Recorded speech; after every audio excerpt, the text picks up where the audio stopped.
नमस्कार, times of Swaraj में आप सबों का स्वागत है और मैं हूं संतोष। दीपक बाबू, जरा ऊपर वाले से भी डरिए। नीचे पे तो हम देख ही रहे हैं कि किस तरीके से आप लहलहा रहे हैं, लेकिन ऊपर वाले से डरिए, क्योंकि एक व्यक्ति जो आप पर आंख मूंद कर विश्वास कर रहा है, भरोसा कर रहा है, आपके कहे गए हर फैसले को वो व्यक्ति स्वीकार कर रहा है, लेकिन उस व्यक्ति के भरोसे को आप हमेशा, हमें लगता है, पर खरा उतरना तो छोड़ दीजिए, उस व्यक्ति के भरोसे के साथ आप खेल रहे हैं। ये बहुत हम दुखी होकर ये बात कर रहे हैं, क्योंकि 2 दिन पहले की बात है या कल ही की हम बात कर रहे हैं। नीतीश जी अपने पुराने इलाके में गए थे, जहां से अपने उन्होंने राजनीतिक जीवन की शुरुआत की। उस इलाके में मेरा भी रिलेशन है।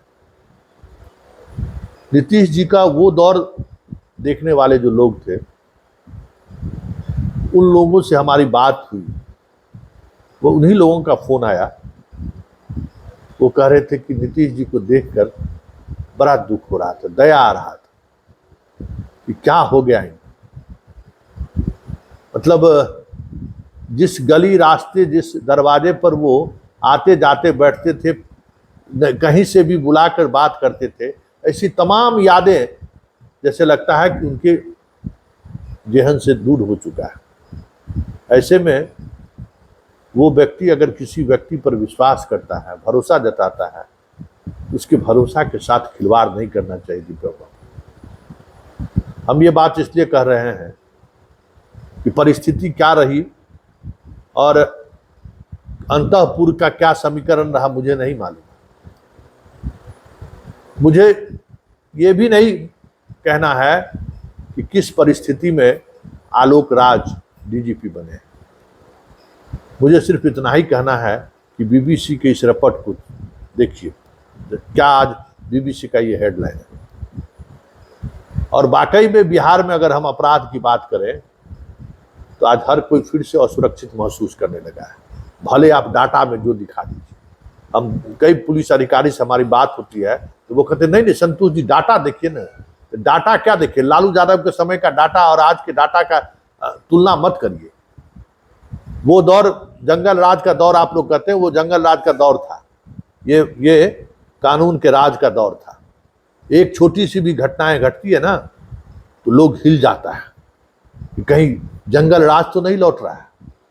इस मानसिकता को समझिए, जिस तरीके से लोग खुलकर जीना शुरू कर दिया है, लोग रात में घर से बाहर निकलना बेधड़क शुरू कर दिया है, कोई डर भय लोगों के नहीं है। और उसमें कहीं कोई घटना घट जाती है ना तो अचानक लोगों को पिछले दौर की बातें याद आने लगती है। 24 घंटे में 3 बड़े बड़े नेताओं की हत्या हुई। बाकी चीज तो छोड़ दीजिए, थाना बेलगाम है, इसको छोड़ दीजिए। स्थिति ये है दीपक बाबू कि अभी हम घर आए हुए हैं, समस्तीपुर आए हुए हैं, और कई पुलिस अधिकारी का फोन, स्वाभाविक तौर पर पुलिस मुख्यालय देखते हैं, अधिकारियों से मेरा रिश्ता रहा है, जानते हैं जिला में क्या चर्चा है। सो एसपी सब पटना से फोन करके, जो सेंटिंग में बैठा हुआ है, फोन करके पूछ रहा है कि अरे क्या कमाई है जिला में, कितना लगाया जा सकता है। इस तरीके की चर्चा चल रही है। ये चर्चा इस तरीके से सार्वजनिक तौर पर हाल के वर्षों में कुछ सुनाई दी है, लेकिन इस तरीके से सुनाई नहीं दिया है। ये सोच लीजिए कि अगर एसपी का सिंहासन बिकने लगा, वैसे भी बीच में बिका है, कुछ खरीद फरोख्त हुआ है, ये जानकारी है, लेकिन इस स्तर पर अगर खरीद फरोख्त की चर्चा अगर हो रही है कि समस्तीपुर कौन आ रहा है, दरभंगा कौन आ रहा है, बेगूसराय कौन जा रहा है, वैशाली में कैसा होगा, अगर इस तरीके की चर्चाएं अगर होनी शुरू हो गई है, यही तो जंगल राज था ना। एसपी के पोस्टिंग से पहले यहाँ चौका गजट में चर्चा हो रहा है सिपाहियों के बीच में कि कौन एसपी साहब आ रहे हैं। थानेदार के बीच में अगर ये चर्चा हो रहा है, एसपी साहब पूछ रहे थे कि भाई कितना परमानेंट वहाँ क्या है आमदनी का सोर्स, बालू दालू का क्या स्थिति है। अगर इस तरीके से पटना में बैठा हुआ आईपीएस अधिकारी अगर जिला में फोन करके पूछ रहा है और कह रहा है कि जल्द हम आ रहे हैं, तो सोच लीजिए ये नीतीश के शासनकाल में हमें लगता है कि कभी नहीं हुआ होगा। और ये सारी बदनामी दीपक बाबू कहीं न कहीं आपके सिर माथे पर फूटेगा, क्योंकि जितने लोगों के जिला में आने की चर्चा है, हर लोगों के हमारे पास सूची आ गया है और हम वो सूची चलाना नहीं चाहते हैं, क्योंकि आप जान लीजिए कि सूची अगर मेरे पास है तो बहुत ही ऐसा नहीं है, उसमें सत्यता 100% तो हम कह ही सकते हैं, 110% हम नहीं कह सकते, क्योंकि जिस तरीके से पटना में चर्चा है और आज हम ग्राउंड पे आए हैं तब चर्चा है। 3 जिला का तो बॉर्डर, हमारा 4 गो जिला का बॉर्डर तो मेरा घरे है, बेगूसराय, समस्तीपुर, दरभंगा और खगड़िया, चारों जिला का पुलिस पदाधिकारी से आज दिन भर यही सब चर्चा हुआ है।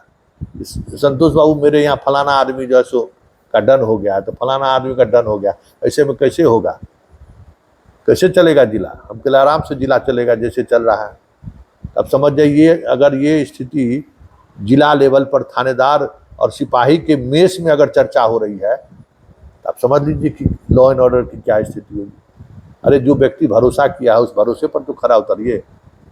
डीजीपी साहब को कहिए कि भाषण देने से काम चलने वाला नहीं है, भाषण से नहीं होगा। अगर उनको सीखना है, वो टेम्परामेंट तो उसमें आ नहीं सकता है, बहुत दिनों तक बाहर रहे हैं, तो कहिए जाके नीलमणि जी से जाके मिलने के लिए।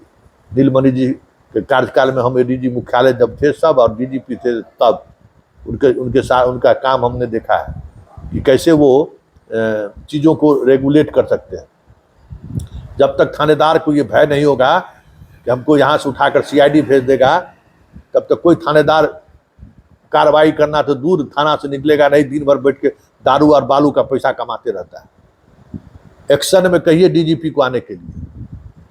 अरे डीजीपी बने हैं तो एक्शन में कहिए आने के लिए, कुछ बाहर निकलने के लिए, और लगे कि हाँ कोई भी घटना अगर हमारे थाने क्षेत्र में घटी तो फिर मेरा खैर नहीं है।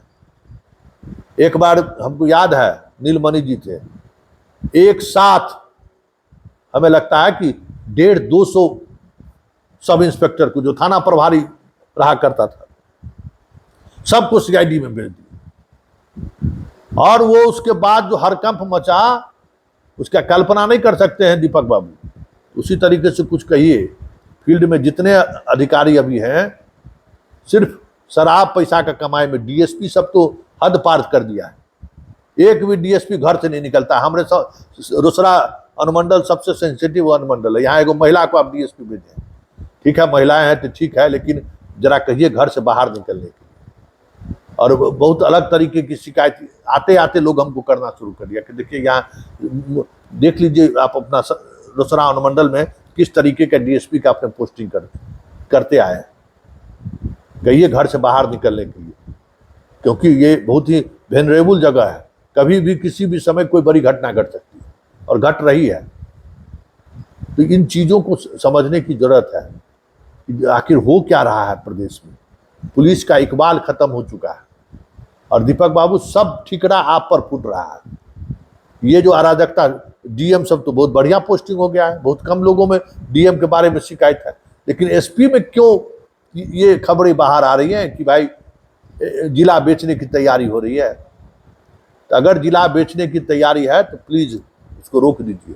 चुनाव वर्ष है, नीतीश कुमार बहुत भरोसा कर रहे हैं, पता करिए कि ये खबर कहाँ से फैला है कि जिला बेच रहा है। कहिएगा तो आपको व्हाट्सएप पर हम सब पुलिस अधिकारी का नाम हम भेज देंगे, जो आदमी अपने आप को कह रहा है कि हम जिला में आ रहे हैं, बोलो वहाँ की क्या क्या आमदनी है, सब नाम दे देंगे आपको। इसलिए थोड़ा पुलिस को संभालिए, लॉ एंड ऑर्डर को संभालिए। और एक व्यक्ति जो बीमार है, उस स्थिति में नहीं है, और बिहार की जरूरत हो चाहे नहीं हो, लेकिन उस व्यक्ति ने बिहार के लिए इतना कुछ किया है, उसका सम्मानजनक विदाई तो होनी चाहिए। ये हम खबर नहीं चला रहे हैं, ये हम अपनी व्यथा आपसे कह रहे हैं। उस व्यक्ति का सम्मानजनक विदाई तो जरूर होना चाहिए। तो सम्मानजनक विदाई के अगर हो, इसके लिए आपसे बेहतर कौन हो सकता है। आप डिलीवर करिए। ये भूख जमीन वाला जो जितना जगह नापी हो रहा है, क्या अराजकता, मंत्री जी कह रहे हैं कि हम रद्द नहीं करेंगे, तो लोग पटना में बैठे हुए नेता लोग जो है सो अफवाह फैला रहे हैं। नेता जमीन के बारे में उनसे बेहतर कौन जानेगा कि जमीन कैसे कब्जे आया जाता है। सो कॉलेज कब्जिया लिए हैं तो उनको आइडिया है ना कि कैसे जमीन कब्जा जाता है। सो तो अपने महापुरुष हैं जमीन कब्जा करने में, तो उनको आइडिया है। कहिए कि पटने वाला नहीं हल्ला कर रहा है, किशनगंज में भी हल्ला हो रहा है, सब जगह ये हल्ला हो रहा है, क्योंकि आपका जो नीचे का जो सिस्टम है ना, वो सिस्टम बेकाबू हो चुका, बेलगाम हो चुका, कोई नियंत्रण नहीं है। तो नियंत्रण नहीं रहने का कोई डर नहीं। देखिए ना, अरे नहीं कुछ हो दीपक बाबू तो निगरानी वाले को कहिए ना, निगरानी वाले को कहिए एकदम रोज 10 को पकड़े। एक दौर था ना, हरकंपित हो गया था सब लोग ना, एकदम DCLR को पकड़े, इधर 1-2 कार्रवाई हुई है, एकदम निगरानी को फुल पावर दे दीजिए। निगरानी, स्पेशल निगरानी जितना आपके पास है, इकोनॉमिक ऑफेंस वाला कि भ्रष्टाचार अधिकारियों पर टूट पड़ो, एक इम्पैक्ट तो पड़ेगा। देखिए इम्पैक्ट पड़ेगा, चीजें पटरी पर आनी शुरू हो जाएगी। ये जो पटना में बैठा हुआ सब जो कह रहा है कि कितना पैसा लगावे जी, थानेदार सबको फोन कर रहा है कितना वसूली हो सकता है, बताइए। चुनाव के वर्ष में जो इस तरीके से चीजें आ रही है, नीतीश बाबू का यूएसपी क्या है? कोनो जात यूएसपी है? अपने कुर्मी जो 2.5% भरोसा किए लाला जी पर, जो वोट देने के लिए निकलवे नहीं करते थे। यही दूगो पूरे शासन काल में चांदी का चम्मच से खाए हैं। लेकिन गवर्नेंस, कानून का राज, ये सब ऐसा रहा ना, वो इमेज इनको कहीं न कहीं बनाए रखा। अब लालू के राज पर लालू का भय दिखाकर कितना दिन नीतीश जी राज करेंगे? कुछ अपना उनका भी जो इकबाल है, उस इकबाल को भी तो कायम करने की कोशिश करिए दीपक बाबू।